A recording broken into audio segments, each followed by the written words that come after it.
ओम शांति। अव्यक्त इशारा, डेट जनवरी 15। मनसा सेवा के लिए मन बुद्धि व्यर्थ सोचने से मुक्त होना चाहिए। मन मनाभव के मंत्र का सहज स्वरूप होना चाहिए। മനസാ സേവനം ചെയ്യുന്നതിനു വേണ്ടി മനസ്സ് ബുദ്ധി വ്യർത്ഥമായി ചിന്തിക്കുന്നതിൽ നിന്നും മുക്തമാകണം.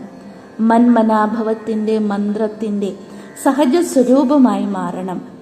जिन श्रेष्ठ आत्माओं की श्रेष्ठ मनसा अर्थात संकल्प शक्तिशाली है, शुभ भावना शुभ कामना वाले हैं, वो मनसा द्वारा शक्तियों का दान दे सकते हैं.